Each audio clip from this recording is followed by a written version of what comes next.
तो hello everyone, कैसे हैं आप सभी लोग। तो आज हम छोटी सी एक चर्चा करने वाले हैं कि यूपीएससी सीएससी की यदि आप तैयारी कर रहे हैं तो स्टेट पीएससी के अलावा एक क्या करियर विकल्प और हो सकता है। ईपीएफओ अक्सर बहुत सुनते हैं, लेकिन काफ़ी समय से इस एग्ज़ाम की जो पोस्ट है वो निकली नहीं है, लेकिन कुछ संभावनाएं ऐसी आ रही हैं। इसलिए मैंने सोचा कि एक 2-3-4 मिनट का वीडियो आपके सामने बता दूं कि कुछ इन्फॉर्मेशन आपको यहाँ पर मिल जाएगी। ठीक है, तो बड़ी समस्या है। कई बार कुछ ईपीएफओ सुनते हैं, ईपीएफओ की एग्जाम आ गई, फिर कोई बीच में आता है वो एपीएफसी की है, तो आधे टाइम तो हमें समझ नहीं आता कि क्या है। फिर बीच में यूपीएससी आ जाता है कि एग्जाम तो यूपीएससी ले रहा है। पहले क्लियर कर लेते हैं हम लोग, ठीक है।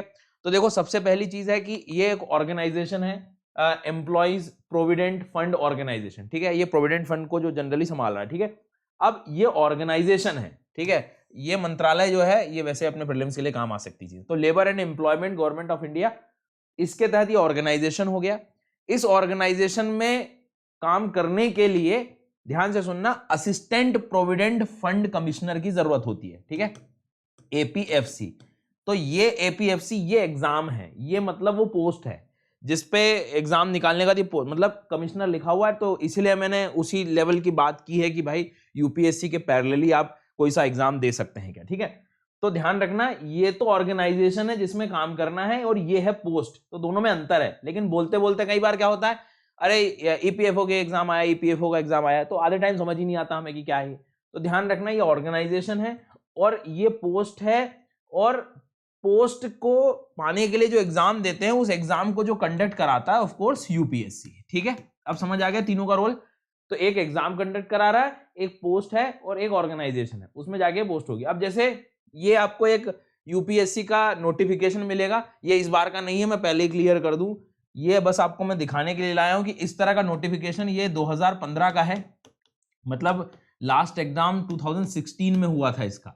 ठीक है, तो अब काफी संभावनाएं बन रही हैं। तो इस साल, इतने साल के बाद अब ये एग्जाम होना जा रहा है या मत, इसका जो नोटिफिकेशन आएगा वो तो पता लग ही जाएगा, बट थोड़ी सी आपके उसमें क्लैरिटी रहे। ठीक है, तो इस तरह का एक नोटिफिकेशन आपको दिख जाएगा जब भी आएगा यूपीएससी की वेबसाइट पे अपडेटेड वाले उसमें। ये 2015 का, तो इससे कंफ्यूज प्लीज आप नहीं होना। ये सिर्फ मैं आपको बताना चाह रहा था कि इनमें अंतर क्या है एक्चुअल में। ठीक है, अब बात कर लेते हैं इस एग्जाम की कि भाई कैसे क्या तैयारी, क्या एग्जाम पैटर्न है। तो सबसे पहली बात है एलिजिबिलिटी क्राइटेरिया कि कौन इसको दे सकता है। तो वही बेसिक बातें हैं कि भाई 21 एज और 35 years of age is eligible on the age front. ठीक है, 5 साल का रिलैक्सेशन है यदि if you belong to SC ST category and 3 years in case of OBC category. तो ये रिलैक्सेशन भी दिया हुआ है इसमें। इसके बाद में नो डाउट ग्रेजुएशन तो लगेगा, recognised university in any discipline, मतलब कहीं से भी आप, कोई दिक्कत नहीं है।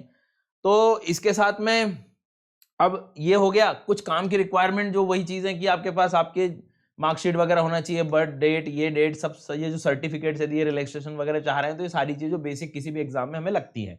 तो ये हो गई इन्फॉर्मेशन। अब जो काम की चीज है कि यह सिलेबस और एग्जाम का पैटर्न क्या है। तो ध्यान देना, एग्जाम के पैटर्न के मतलब ये मैं प्रीवियस एग्जाम के आधार पर आपको बता रहा हूं, हो सकता है इस बार के नोटिफिकेशन में कुछ बदलाव आ जाए, बट जनरली नहीं होगा, क्योंकि ये एक पोस्ट जो है वो तो कोई बदल नहीं रही है। तो जनरली जो उनकी डिमांड रही है वही रख सकते हैं। तो थोड़ा बहुत भी चेंज यदि आया तो वो आपको नोटिफिकेशन में पता लग जाए। पहली चीज, ये एग्जाम होती है सर 2 फेज में। ठीक है, 2 फेजेस, फेज 1 और फेज 2। तो सिंपल क्लियर रखो, फेज 1 जो है, जो आपका एग्जाम ऑब्जेक्टिव एग्जाम है, और सीधा फेज 2 इंटरव्यू है। कोई रिटर्न वगैरह पे अभी तक तो ऐसा कुछ नहीं है। मतलब सीधा फेज 1 जो है वो एक तरह से आपका return exam in the sense कि 100 marks in the duration of 2 घंटे के अंदर। ठीक है, अब वही बात आपको मैं बता रहा हूं कि जो मल्टीपल ऑब्जेक्टिव टाइप क्वेश्चन वाला है, रिटर्न से मेरा मतलब, यहां पर ध्यान रखना, ये वो मेंस एग्जाम यूपीएससी जैसा नहीं है, सीधा आपको ऑब्जेक्टिव वाले क्वेश्चंस हैं सीधे। ठीक है, तो इस चीज को ध्यान रखें। तो 2 फेज हैं इसके, फिर से बता दे रहा हूं मैं आपको, 2 फेज हैं। पहला जो फेज है वो 100 नंबर का रहेगा, 100 मार्क्स। ठीक है, ध्यान से सुनना, फेज 1 इज रिटर्न एग्जाम, मतलब ये 100 नंबर का, जिसमें 2 घंटे का ड्यूरेशन है और ऑब्जेक्टिव टाइप क्वेश्चन है। ठीक है, नेगेटिव मार्किंग होगी जो हमेशा यूपीएससी रखता है। फेज 2 जो है 100 नंबर का इंटरव्यू होगा।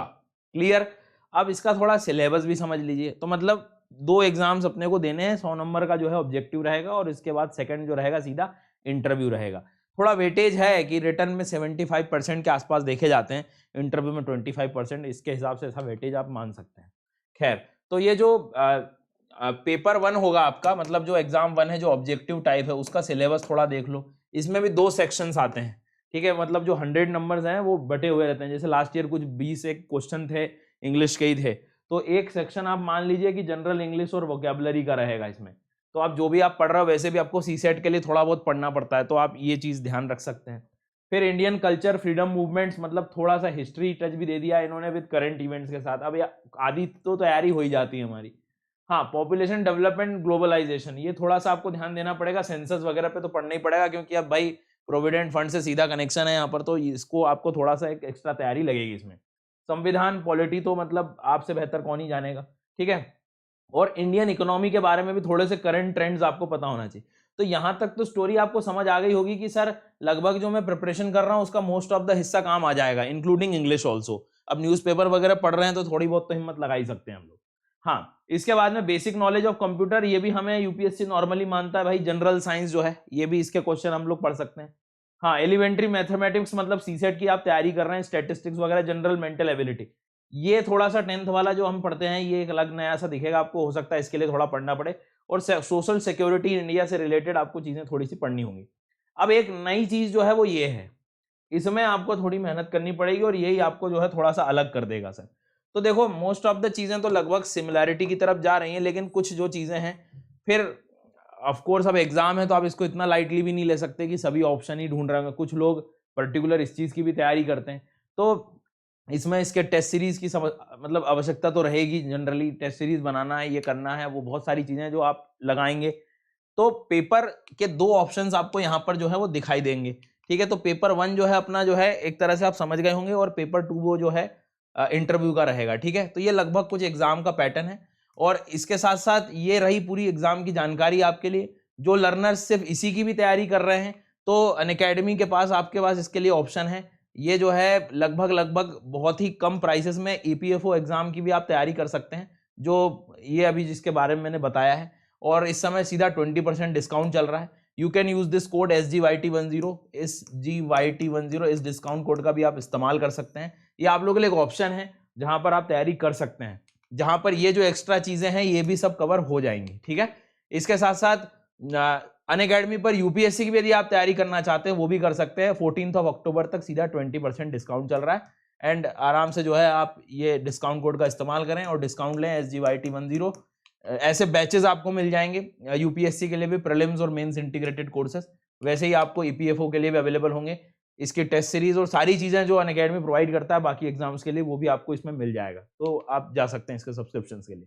बाकी ये एग्जाम का पैटर्न आई थिंक आपको क्लियर हो गया होगा, कवर हो गया होगा, समझ में आ गई होगी बात कि क्या चाह रहा है, एक कैसे दूसरा करियर हमारे लिए एक ऑप्शन हो सकता है। क्योंकि इसमें मैंने आपको शुरुआत में बताई है, पोस्ट वही सब देखोगे आप तो असिस्टेंट प्रोविडेंट फंड कमिश्नर, ठीक है। तो आफ्टर ऑल आप उसी स्तर पर पहुंच ही जा सकते हो, ठीक है। तो एक ऑप्शन है आपके पास, ठीक है। So thank you so much. बाकी ये आप सब्सक्रिप्शन का ध्यान रख सकते हैं और इस डिस्काउंट कोड का SGYT10। Thank you so much.